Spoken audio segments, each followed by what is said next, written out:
नीति ख़बर शेयर कंदालूं गड़ी यासीन जे सूबाई तक PS 9 ते नंढी चूंड पोलिंग जारी। पीपल्स पार्टी जा आगा शहबाज खान दुरानी जी JUI मौलाना रुशदुल्ला शाह समेत 8 उम्मीदवार मैदान में लथल आहिनि। सूबाई तक ते 2,77,792 रजिस्टर वोटर्स ऐं 1,48,310 मर्द ऐं 1,29,482 औरतूं वोटर शामिल आहिनि। 178 पोलिंग स्टेशननि मां 54 पोलिंग स्टेशन जे इंतिहाई हसास ऐं 84 हसास करार ॾिनियूं वियूं आहिनि। इलेक्शन कमीशन जे तर्जुमान मूजिबि पोलिंग शाम 5 वॻे ताईं बिना वक़फ़े जे जारी रहंदी।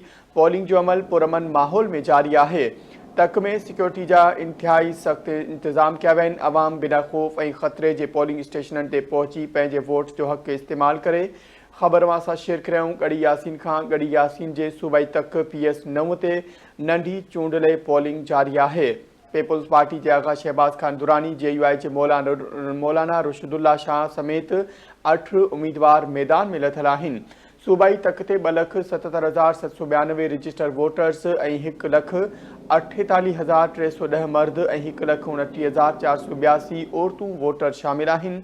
178 पोलिंग स्टेशननि मां 54 पोलिंग स्टेशन्स इंतिहाई हसास ऐं 84 हसास करार ॾिनियूं वयूं आहिनि। इलेक्शन कमीशन जे तर्जुमान मूजिबि पोलिंग शाम 5 वॻे ताईं बिना वक़फ़े जे जारी रहंदी। पोलिंग जो अमल पुरअमन माहौल में जारी आहे। तक में सिक्योरिटी जा इंतज़ाम सख़्त कया विया आहिनि। अवाम बिना ख़ौफ़ ऐं ख़तरे जे पोलिंग स्टेशननि ते पहुची पंहिंजे वोट जो हक़ इस्तेमाल करे। तक में सिक्योरिटी जा इंतिहाई सख़्त इंतज़ाम कया विया आहिनि। तर्जुमान जो इहो चवणु आहे। तफ़सील वारो कंदासीं तौहीद बिरोही असां सां लाइन ते मौजूदु आहे। जी तौहीद, आगाह कजो, छा तफ़सील आहिनि?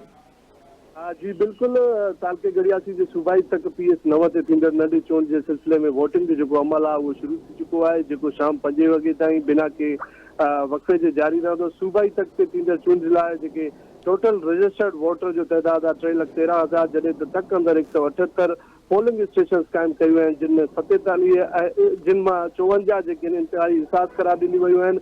हिन वक़्तु जेका सदी सभु पोलिंग स्टेशन ते वोटर जो जेको तइदाद आहे उहो तमामु घटि नज़र अची रहियो आहे। ॿिए तरफ़ जेका सूबाई तक PS 9 ते थींदड़ नंढी चूंड जे सिलसिले में अॼु PP उम्मीदवार आगा शहबाज खान दुरानी JUI उम्मीदवार सैयद रुशदुल्ला शाह अमरोटी ऐं तहरीक लबे पाकिस्तान जे उम्मीदवार इसार अहमद समेत 8 जेके उम्मीदवार आहिनि उहे मैदान ते लथल आहिनि, जेके पंहिंजी क़िस्मत जेका आहे उहा आज़माए रहिया आहिनि। यादि रहे त सिंध असेंबली जे स्पीकर आगा सिराज दुरानी जे वफ़ात खां पोइ सूबाई तक जी सीट जेका ख़ाली थी हुई, जे लाइ अॼु चूंड जो अमल जेको आहे जारी आहे। ॿिए तरफ़ तव्हांखे इहो बि ॿुधाईंदो हलां त इलेक्शन दौरान जेके सिक्योरिटी जा इंतज़ाम आहिनि उहे इंतिहाई सख़्त कया विया आहिनि।